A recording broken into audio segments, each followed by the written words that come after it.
Welcome to the Experience Owner role.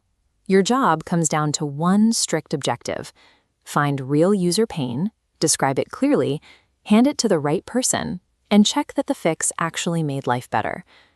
To do this effectively, we first have to set boundaries. You are not here to invent solutions. You are not here to run the product backlog because someone else is too busy. And you are definitely not here to chase sprint tasks or do project management. This diagram illustrates your game loop, a 4-step continuous cycle. Step 1, see the pain. Step 2, describe the pain. Step 3, hand off the pain to the correct owner. Step 4, come back later and validate whether the pain is actually gone. Over the next few minutes, we will walk through the specific tools you need to execute this loop. You will learn how to build a log, extract the highest priority problems, write a concise brief, and execute a clean handoff to an engineering team.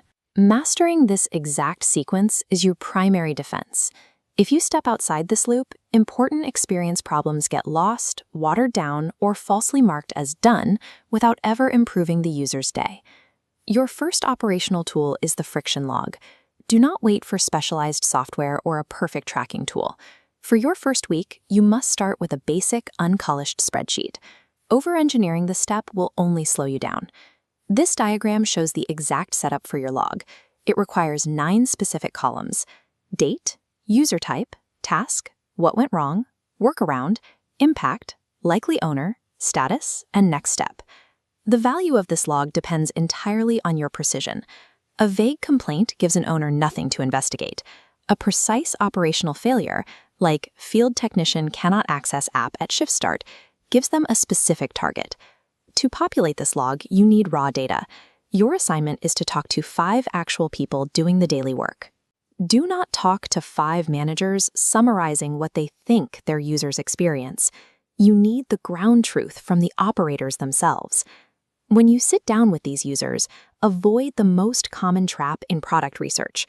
Never ask, "What features do you want?" That question instantly traps the conversation in solution noise. And remember, you do not own the solution.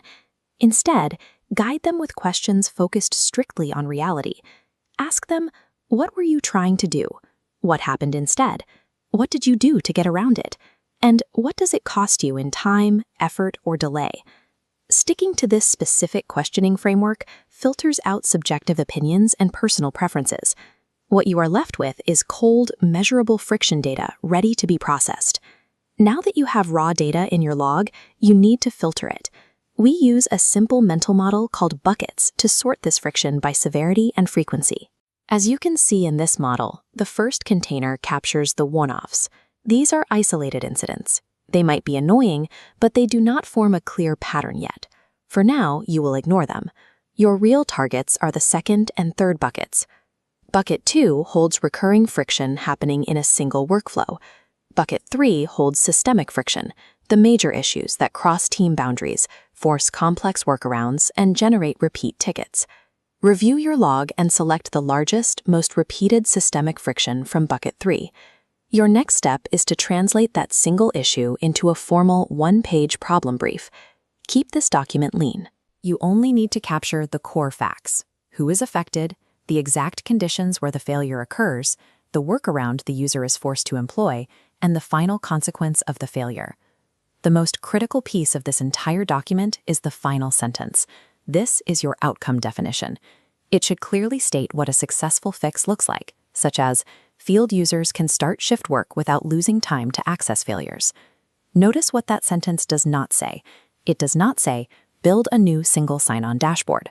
If you write a brief demanding a specific dashboard or system integration, you have crossed the boundary into solution engineering. A problem brief identifies the exact disease without prescribing the medication. This forces engineering teams to engage with the root cause, rather than just building requested features. With your brief complete, you enter the third phase of the loop, the platform owner handoff. This is a high-stakes moment. You are transferring clarity. Do not flood the owner with disorganized interview notes, and do not bring emotional drama. Use this exact phrasing to present your validated brief. Here is the user, the task, the friction, the workaround, and the impact. I am asking you to look at whether your platform owns the control point for this issue. This flowchart outlines how the conversation ends. If they say yes, the problem has a home. If they say no, ask who does and update your log. If nobody owns it, that is your cue to escalate to leadership, not to absorb the work yourself. Handing off the problem is not the end of your job. The final operational phase, the validation loop, triggers only after a development team actually ships a change. Your goal is to verify that the shipped code resulted in a frictionless outcome. The user needs to be able to complete their task from start to finish without resorting to their old workarounds. Go back to the original user and ask, is this easier now? Did the workaround disappear? Did the pain go away, or did it just change shape into a different problem? Never accept a development tracking ticket moving to done as proof of success. The organization will often use the word delivered to imply things are improved. They are not the same thing. If the user answers not really to your questions, the work is not complete. An engineer's deployment does not close your operational loop. Success is defined by the end user's confirmation that the friction is dead. By your 30th day, you should have an active friction log, completed interviews with real users, at least one formalized brief, and a successful handoff to a platform owner. As you gain traction, people will try to pull you into their workflows. Organizational gravity will constantly tempt you to step in, write the technical features, prioritize the backlog, or manage the project schedules. Whenever you feel overwhelmed or confused by team demands, use this single question to reset. Am I helping the organization understand the real problem, or am I accidentally doing somebody else's job? If the answer is the latter, you must stop immediately.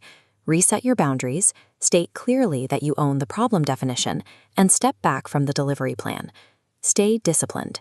Keep your focus on the user's reality.